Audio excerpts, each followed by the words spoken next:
శ్రీ పితామహ పత్రిసారి యొక్క దివ్య చైతన్యంతో కనెక్ట్ అవుతూ జగద్గురువైన శ్రీకృష్ణ పరమాత్మ యొక్క శక్తి స్థితి జ్ఞానాలను తీసుకుంటూ మనం అద్భుతమైన విజ్ఞాన భైరవ తంత్రం యొక్క ఆ బుక్లోని ఆ యొక్క జ్ఞానాన్ని తెలుసుకుంటున్నాం మాస్టర్స్.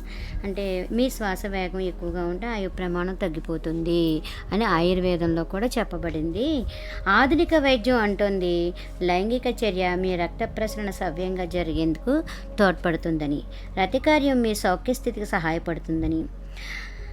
అణిచిపెట్టేసుకున్న మనుషులు అస్వస్థకు లోనవుతూ ఉంటారు, ముఖ్యంగా గుండె జబ్బులతో బాధపడుతూ ఉంటారన్నమాట. వైద్యం చెప్తున్నది కరెక్టే కదా, మరి ఆయుర్వేదం చెప్తున్నది కూడా కరెక్టే. కానీ ఈ రెండు మాటలు పరస్పర విరుద్ధాలుగానే ఉంటున్నాయి. కానీ ఆయుర్వేదం 5000 సంవత్సరాల కిందది. ప్రతి మనిషి ఆ రోజుల్లో శారీరక శ్రమనే ఎక్కువ పడుతూ ఉండేవాళ్ళు అనమాట. జీవితం అంటే పరిశ్రమ కాబట్టి సౌఖ్య స్థితిలో ఉండాల్సిన అవసరమే ఉండేది కాదనమాట. కృత్రిమంగా రక్త ప్రసరణ పరికరాల సాధనాలు అవసరం ఉండేది కాదు అప్పట్లో. కానీ ప్రస్తుతం శారీరక శ్రమను అంతగా చేస్తూ ఉండని మనుషులకు లైంగిక కార్యమే ఉంటున్న ఏకైక పరిశ్రమ అనమాట. కాబట్టి ఆధునిక మానవునికి ఆధునిక వైద్యం కూడా సరిగ్గానే ఉంటుంది. ఆధునిక మానవుడు కఠిన శరీర శ్రమ చేసి అలసిపోవడం లేదు. కాబట్టి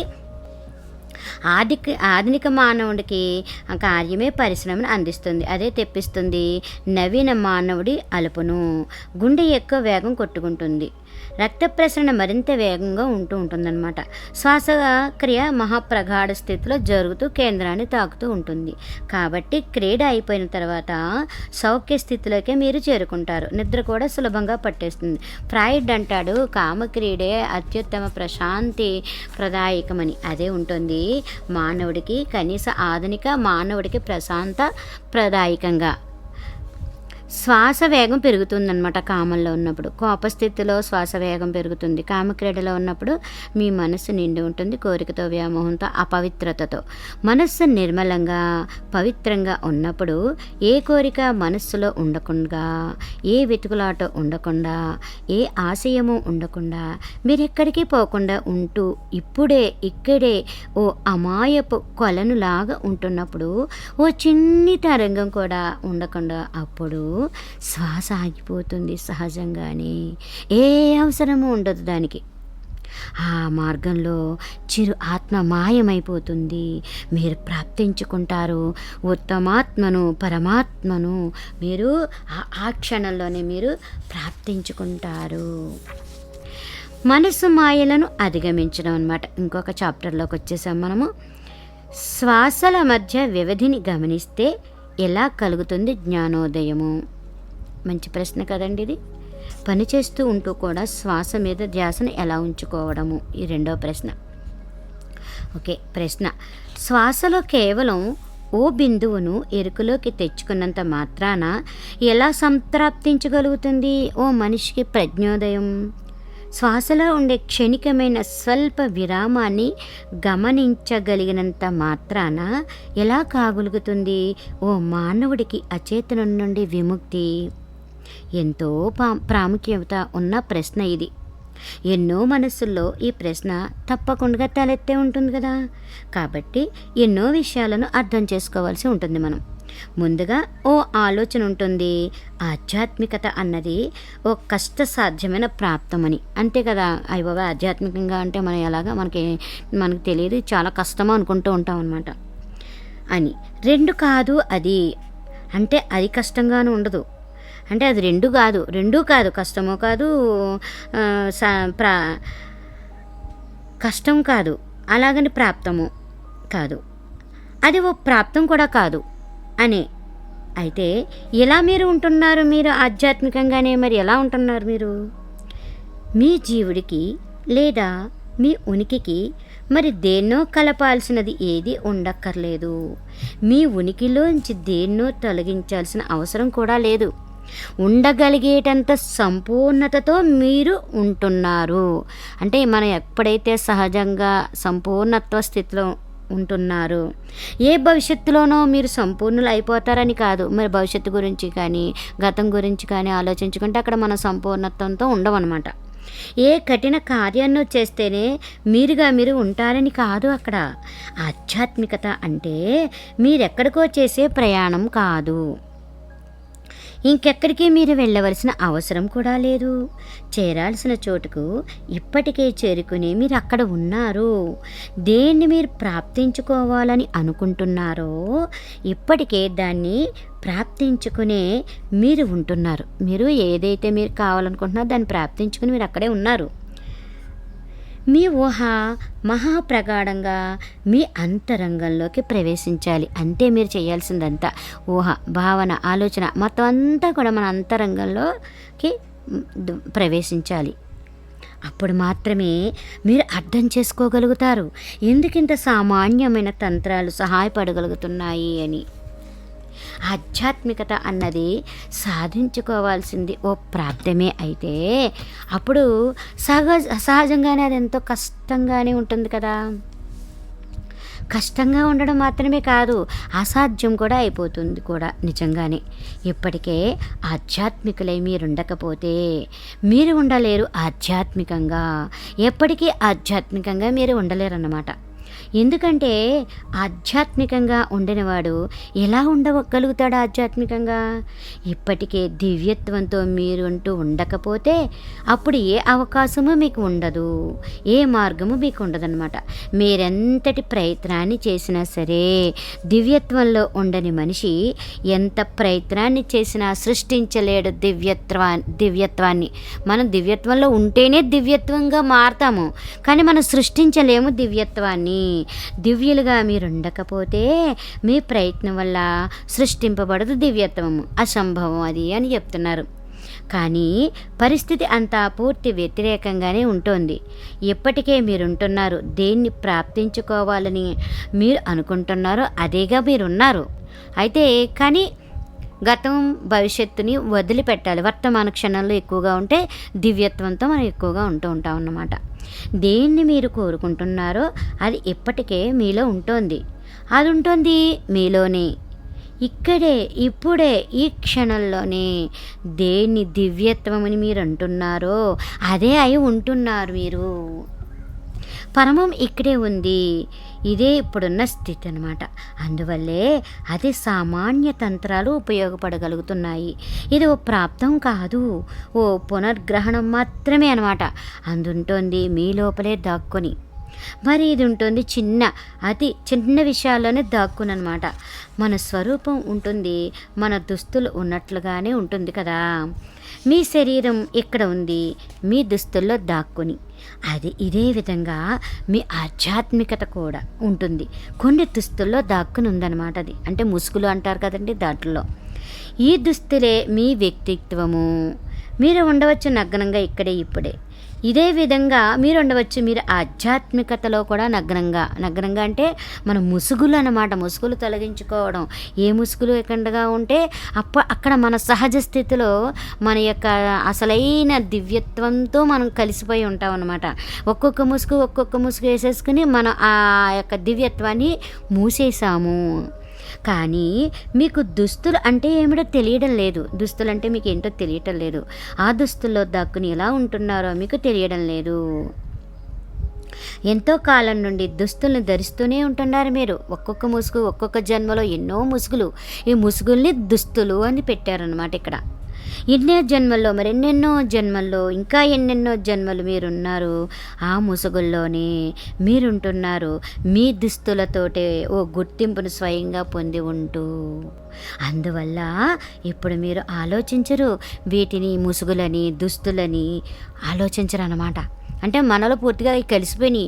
అవి ఉన్నందువల్ల మన ఆత్మతో మన సహజ స్థితిలో మనం ఉండలేకపోతున్నామని గుర్తింపు కూడా లేదనమాట. అదే మాయ. మీరు అనుకుంటారు ఈ దుస్తులే మీరని. అవును, ఇదే నేను అనుకుంటాం కదా మాయ. అదే మీకుంటున్న ఏకైక అడ్డు. ఆ అడ్డును తీర్చేస్తే అక్కడ ఉన్నది దివ్యత్వమే, పరిపూర్ణత్వమే అన్నమాట. ఉదాహరణ కోసం మీ దగ్గర ఓ నిధి ఉంటుంది, కానీ దాన్ని మీరు మర్చిపోయి ఉంటారు, అంతే కదా. లేదా ఇప్పటిదాకా దాన్ని ఒక నిధిగా గుర్తించి ఉండకపోవచ్చు కూడా. మీరు ఎత్తుకుంటూ ఉంటారు వీధుల్లో ముష్టి, అంతే కదా. మరి మీరు భిక్షగాళ్లే. ఎవరో మీకు చెప్తారు. ఒక్కసారి మీ ఇంటికి తిరిగి వెళ్ళి ఇంటి లోపల చూసుకో. నువ్వు ఉండక్కర్లేదు, ముష్టివాడిగా ఓ భిక్షగాడిగా ఉండక్కర్లేదు అని చెప్తారు. ఓ రాజాలాగా ఈ క్షణంలోనే నువ్వు ఉండొచ్చు అని ఎవరో చెప్తారు. ఎవరో చెప్పింది మనం చూస్తాం తప్ప మన లోపల ఉన్న మన నీతిని మనం కనుక్కోలేకపోతూ ఉంటాం అన్నమాట. భిక్షగాడు అప్పుడు తప్పకుండా అనే తీరుతాడు. ఏంటి నీ మతిలేని మాటలు మాట్లాడుతున్నారు మీరు?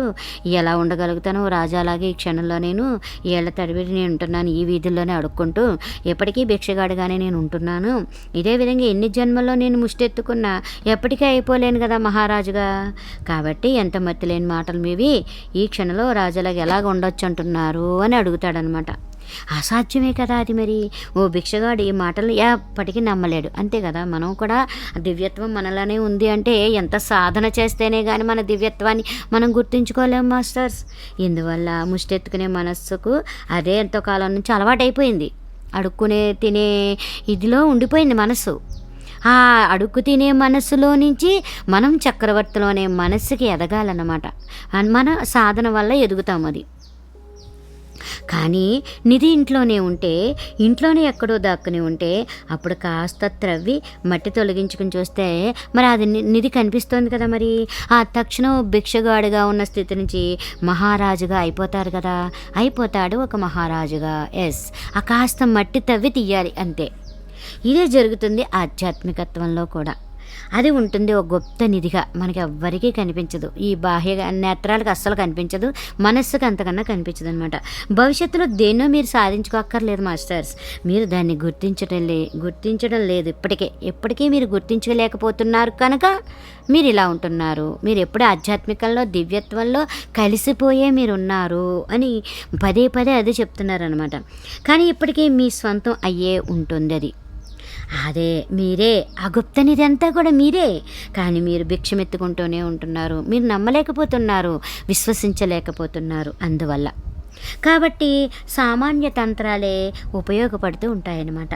నేలను త్రవ్వడం, మట్టి ఎత్తి పారపోయడం ఇవి ఉండవు గొప్ప ప్రయత్నాలుగా. మనం సామాన్యంగా ఏదో మామూలు నార్మల్గా చేసుకునే ప్రయత్నాలుగా అయిపోతాయన్నమాట. మీరు తయారైపోతారు తక్షణం ఓ మహారాజులాగా అనమాట. కొంచెం నేలను తవ్వి మట్టి పారబోస్తే చాలు, మట్టి పారబోస్తే చాలు, మన లోపల ఉన్న గుప్తనిది బయటకు వస్తుంది. మరి నేను మట్టి పారబోసేయండి అని చెప్తున్నప్పుడు ఆ మాటలకు సాంకేతికంగా మాత్రమే నేను చెప్పడం లేదు మాస్టర్. అక్షరాల మీ శరీరం కూడా ఆ మట్టిలోని భాగమే కదా. ఈ మట్టిని కొంచెం తొలగించుకొని పారేసుకోండి. అంటే మలినాలు ఉంటాయి కదా, వాటిని ఆ గుంటను ఆ మట్టిలో చేసుకోండి మాస్టర్స్. అందులోకి మీకు కనిపిస్తుంది గొప్ప నిధి. అందువల్లే ఈ ప్రశ్న ఎంతో మందిలో తలెత్తుతూ ఉంటుందన్నమాట. నిజం చెప్పాలంటే ప్రతి ఒక్కరిలోని ప్రశ్న ఉంది. ఇటువంటి చిన్న తంత్రం శ్వాస మీద ధ్యాస పెట్టుకుని ఉండడం, ఉచ్ఛ్వాస నిశ్వాసాలను గమనిస్తూ ఉండడం, ఆ తర్వాత రెండింటికి మధ్య ఉన్న విరామాన్ని ఎరుకలోకి తెచ్చుకోవడం, ఇదే సరిపోతుందా మనలో దివ్యత్వాన్ని తేవాలంటేను? ఇంత సామాన్య విషయమా ఇది?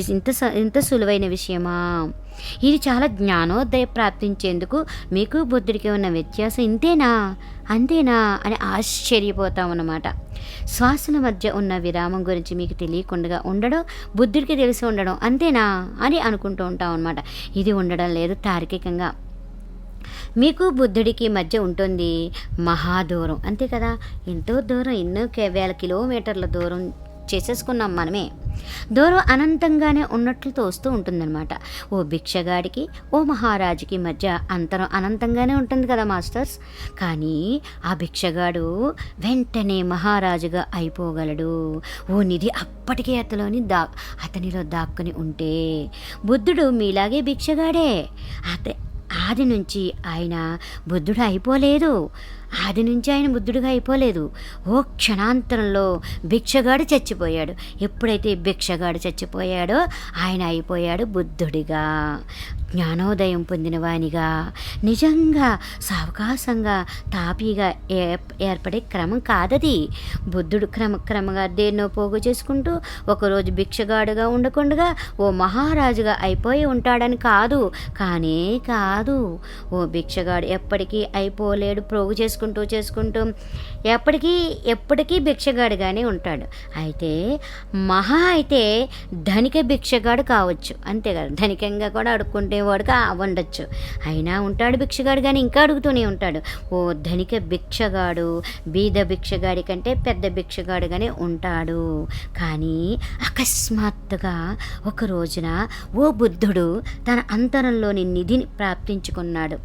అప్పుడు ఆయన భిక్షగాడుగా ఇక లేడు, అయిపోతూ ఉన్నాడు ఒక స్వాధీనుడుగా. గౌతమ సిద్ధార్థుడికి గౌతమ బుద్ధుడికి మధ్య ఉంది ఓ అనంత దూరం. అంత దూరం మీకు ఓ బుద్ధుడికి మధ్య కూడా ఉంది మాస్టర్స్. కానీ నిధిని ఎలా మీలో దాగి ఉందో, ఆ నిధి అంతా మీలో ఎలా దాగి ఉందో అదేవిధంగా దాగి ఉండేది బుద్ధుడిలో కూడా అన్నమాట. ఇంకో ఉదాహరణ కూడా చెప్పుకుందాం మనం. ఇంకో ఉదాహరణ స్వీకరించండి. పుట్టుకతోనే అంధత్వంతో ఓ మనిషి జన్మించి ఉన్నాడు. గుడ్డి కళ్ళతో, పాడైపోయిన కళ్ళతో. ఓ గుడ్డివాడికి ప్రపంచం ఉంటుంది విభిన్నంగా కదా. ఓ చిన్న శస్త్రచికిత్సతో ఆ పరిస్థితి మారిపోవచ్చు. ఎందుకంటే కేవలం కళ్ళను సరిచేయడం మాత్రమే సరిపోతుంది కాబట్టి. ఏ క్షణంలో ఆ కళ్ళు సవ్యంగా తయారవుతాయో తక్షణం ఆ కళ్ళ వెనక దాక్కుని కూర్చుని ఉన్న చూసేవాడు ఆ కళ్ళల్లోంచి చూడడం ప్రారంభించేస్తాడు కదా. అప్పటికే ఆ మనిషి అక్కడ కూర్చునే ఉన్నాడు, అంతకుముందు కూడా అక్కడే ఉన్నాడు.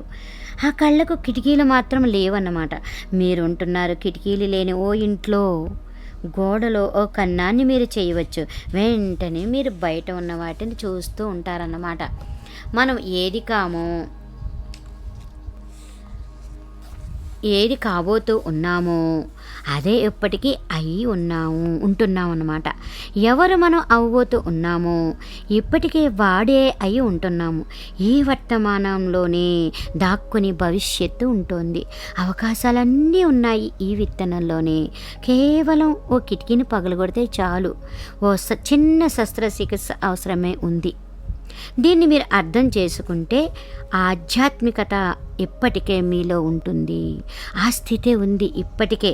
అందువల్ల అప్పుడు ఓ చిన్న ప్రయత్నం వల్ల ఉపయోగం ఉంటుందా అన్న సమస్య లేదన్నమాట. నిజంగా ఏ మహాప్రయత్నము అవసరం లేదు. కేవలం అల్ప ప్రయత్నాల అవసరం మాత్రమే ఉంటుంది. ఆ ప్రయత్నాలు ఎంత అల్పమై ఉంటే అంత ఉత్తమంగా ఉంటుందన్నమాట. అప్రయత్నంగానే మీరు ఆ పనిని చేయగలిగారంటే మరింత ఉత్తమంగా ఉంటుంది. అందువల్లే ఇది జరుగుతుంది. ఎన్నోసార్లు ఇదే జరుగుతూ ఉంటుంది. ప్రయత్నాన్ని ఎంత ఎక్కువగా మీరు చేస్తూ ఉంటారో ఎంత ఎక్కువగా ఆ ప్రాప్తం సంభవించడం కష్టమైపోతూ ఉండడం సరిగ్గా మీరు చేస్తున్న ఆ ప్రయత్నమే, మీ ఉద్విగ్నతే, మీ పూనకమే, మీ ఎదురుచూపే, మీ వాంఛితమే తయారైపోతుంది అడ్డుగా, అవరోధంగా. కానీ ఓ చిన్న ప్రయత్నంతో మనుషులు చెప్పుకుంటూ ఉండే ప్రయత్నంతో కర్మను నిష్కర్మగానే చేయడంతో, క్రియను నిష్ప్రియంగానే చేయడంతో అది సంభవిస్తుంది చాలా సులభంగా. ఎంత పిచ్చిగా దీని వెంటో పరుగులు పెడుతూ మీరుంటారో అంత తక్కువగానే అది ఫలించే అవకాశం ఉంటుంది. ఎందుకంటే ఓ సూదిని ఉపయోగించుకోవాల్సిన పనికి ఓ ఖడ్గాన్ని మీరు వాడుకుంటూ ఉంటున్నారు కాబట్టి, సూదితో పోయేదాన్ని ఖడ్గాన్ని వాడుతున్నాం కాబట్టి. ఖడ్గం ఆ పనికి పనికిరాదు. మరి సూది చేసే పని సూదే చేయాలి, ఖడ్గం చేసే పని ఖడ్గమే చేయాలి. అందుకని సూది చేసే పనిని ఖడ్గానికి అప్పచెప్తున్నాం మనం. ఖడ్గం ఆ పనికి పనికిరాదు, అడుండొచ్చు పెద్దదిగా, కానీ సూది కావలసిన చోట్ల ఖడ్గం పని చేయదు కదా. మరి మాంసం కోసేవాడి దగ్గరికి వెళ్ళండి, పెద్ద పెద్ద పరికరాలు ఉంటాయి ఆ వాడి దగ్గర. మెదడు చికిత్స చేసేవాడి దగ్గరికి వెళ్ళండి, పెద్ద పరికరాలేవి ఆ సర్జన్ దగ్గర ఉండవు. ఒకవేళ కనిపిస్తే ఉంటే అక్కడి నుంచి తప్పించుకుని పారిపోండి. బ్రెయిన్ సర్జన్ ఉండడు కటికవాడిగా. శస్త్రచికిత్స కోసం అతి చిన్ని పరికరాలను మాత్రమే ఆ మనిషికి కావాలి. పరికరాలు ఎంత చిన్నవైతే అంత మంచిది, అంత సులభంగా ఉంటుందన్నమాట. ఆధ్యాత్మిక తంత్రాలు ఉంటాయి ఇంకా సున్నితంగా. అవి ఉండవు మోటుగా అవి ఉండడానికే వీలు లేదు.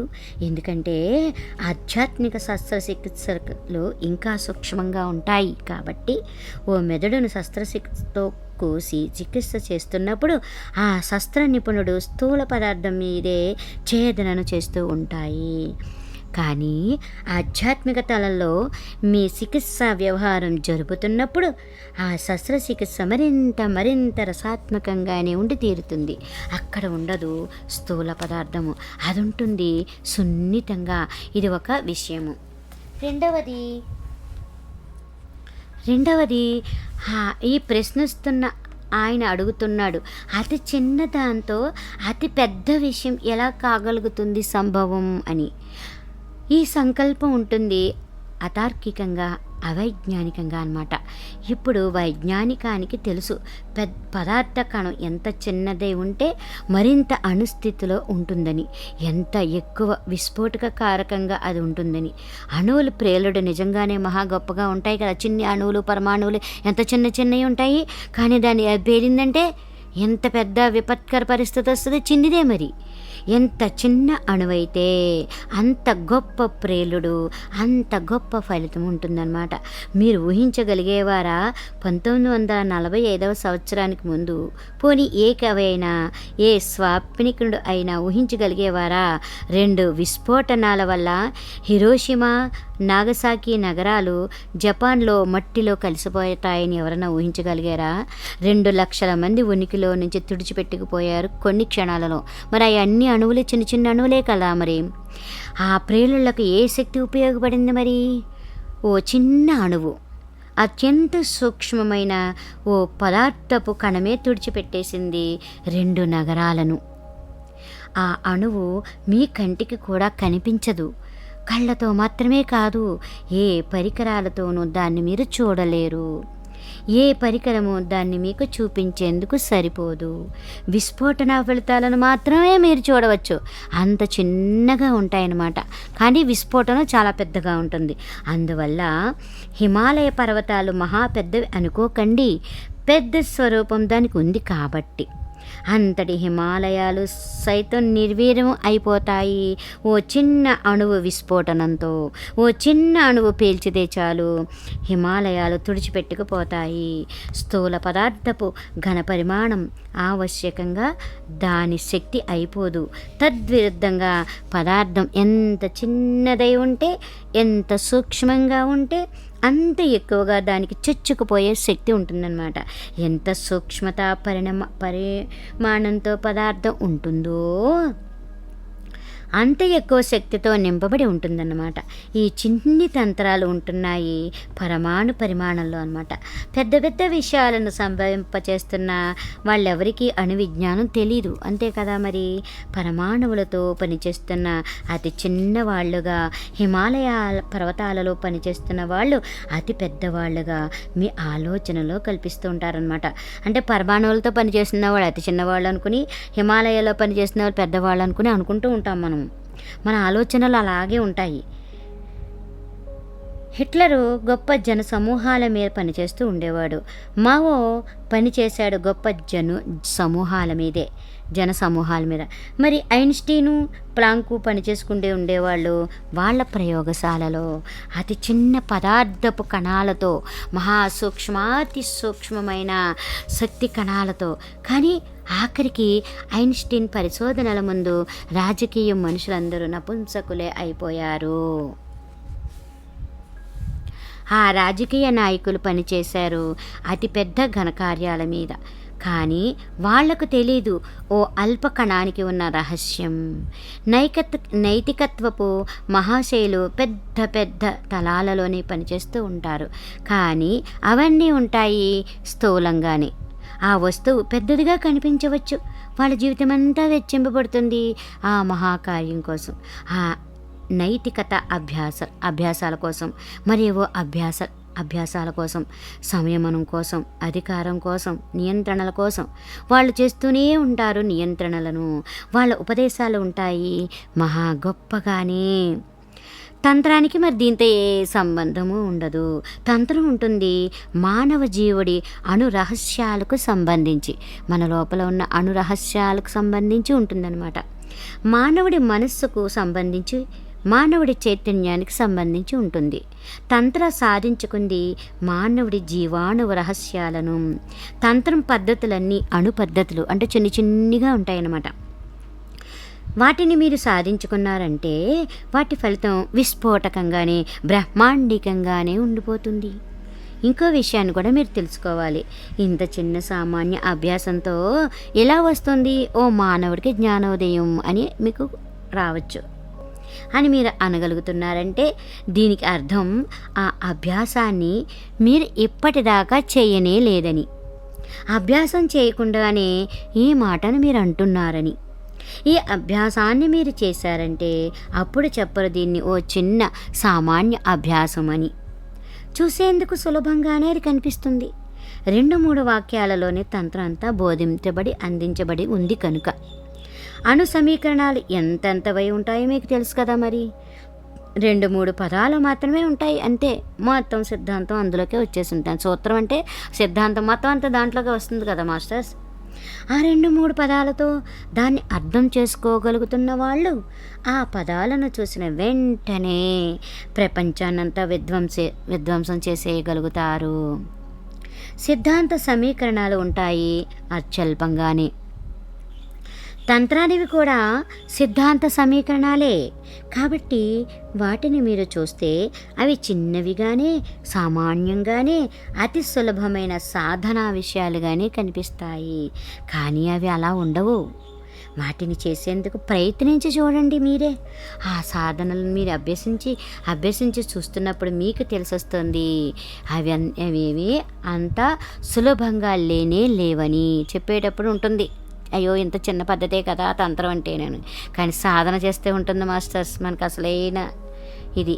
చూడడానికి అవి సామాన్యంగానే కనిపిస్తాయి కానీ అవే ఉంటాయి మహాప్రగాఢమైన విషయాలుగా. ఈ పద్ధతిని మనం విశ్లేషిద్దాం, అప్పుడు మీకు అర్థమవుతుందన్నమాట. మీరు శ్వాసను లోపలికి తీసుకున్నప్పుడు ఆ శ్వాస మీలోకి వచ్చిన అనుభూతి మీకు కలగదు. శ్వాస మీలోకి వస్తున్నప్పుడు ఏనాడు మీరు దాన్ని గుర్తించనే లేదు. శ్వాస లోపలికి వచ్చినట్లు మీకు తెలియదు. అవును, సాధన లేకపోతే శ్వాస లోపలికి వస్తున్న సంగతే తెలియదు. వెంటనే ఈ మాటలను మీరు ఖండించేస్తారు. మీరు అంటారు మీరు చెప్తున్నది సరికాదు. శ్వాస లోపలికి వస్తున్నంత సేపు చైతన్యంతోనే మేము ఉండకపోయి ఉండొచ్చు, కానీ శ్వాస లోపలికి వచ్చినట్లు మాకు తెలిసే ఉంది అని. ఆ శ్వాస స్పర్శను మీరు అనుభూతి పొందడం లేదు. కేవలం శ్వాస ప్రవాహాన్ని మాత్రమే మీరు తెలుసుకుంటున్నారు. ఇది చాలా ఇంపార్టెంట్ మాస్టర్స్, మళ్ళీ వినవలసిందనమాట. సముద్రం వెంక చూడండి, కెరటాలు ఉంటున్నాయి అక్కడ. ఆ కెరటాలను మీరు చూస్తూనే ఉన్నారు, కానీ వీస్తున్న గాలి వల్లే ఆ కెరటాలు సృష్టింపబడుతూ ఉన్నాయి, వీస్తున్న వాయువు వల్ల. కానీ ఆ వాయువులు మీకు కనిపించడం లేదు. ఆ వాయువులు వీచిన తర్వాత నీటి మీద ఏర్పడుతున్న ఫలితాన్ని మాత్రమే మీరు చూస్తున్నారు మాస్టర్స్. మీరు శ్వాసను లోపలికి తీసుకుంటున్నప్పుడు ఆ శ్వాస ముందుగా మీ ముక్కు పుటాలకు తగులుతుంది. అప్పుడు దాని స్పర్శతో ముక్కును మీరు అనుభూతి పొందుతారు. శ్వాసను మీరు అనుభూతి పొందరు, ముక్కునే పొందుతామంట అనుభూతి. మళ్ళీ ఆ శ్వాస మళ్ళీ బయటకు వచ్చేస్తూ ఉంటుంది. మళ్ళీ మీకు దాని ప్రవాహం మాత్రమే తెలుస్తూ ఉంటుందన్నమాట. ఆ శ్వాసను మీరు అనుభూతి పొందరు, కేవలం స్పర్శను ప్రవాహాన్ని మాత్రమే తెలుసుకుంటారు అనుభూతితో. ఈ అర్థంతో కాదు శివుడు ఉండండి ఎరుకతో అని అంటున్నది. ముందుగా మీరు ప్రవాహాన్ని ఎరుకలోకి తెచ్చుకుంటారు. ఆ మొత్తం ప్రవాహాన్ని గురించి ఎరుక మీకు వచ్చిన తరువాత అప్పుడు మాత్రమే మీరు మొదలు పెడతారు క్రమక్రమంగా ఆ శ్వాస మీదే ఎరుకతో ఉండడాన్ని. ఆ శ్వాస మీదే మీ ఎరుక సుప్రతిష్టం అయిన తర్వాత మీకు వస్తుంది ఆ శ్వాస ఆగిన సమయాంతరంలో ఉన్న విరామపు వ్యవధి గురించిన ఎరుక అన్నమాట. కనిపిస్తున్నంత సులభం కాదు, అది ఉండదు. తంత్రంలోనూ అన్ని అన్వేషణలలోనూ ఎరుకకు 3 పొరలు ఉంటాయి. నేను మిమ్మల్ని కౌగిలించుకుంటే ముందుగా మీ శరీరానికి తగులుతున్న నా స్పర్శ మాత్రమే మీ ఎరుకలో ఉంటుంది కదా. నా ప్రేమ ఉండదు మీ ఎరుకలో. అవును, నా ప్రేమ ఉండదు స్థూలంగా. నా ప్రేమ కనిపించదు కదా బయటికి. సాధారణంగా మనం ఎప్పుడు ప్రేమానుభూతిని పొందగలిగేలా ఉండం. ఎప్పుడును శరీరపు కదలికల గురించి ఎరుక మాత్రమే మనకు ఉంటుందన్నమాట. ప్రేమ కదలికల గురించి మనకు తెలుసు, ప్రేమ ఉండని కదలికల గురించి కూడా మనకు తెలుసు. కానీ సాక్షాత్తు ఆ ప్రేమ గురించే మనకి ఏమీ తెలియదు. అంతే కదా మరి.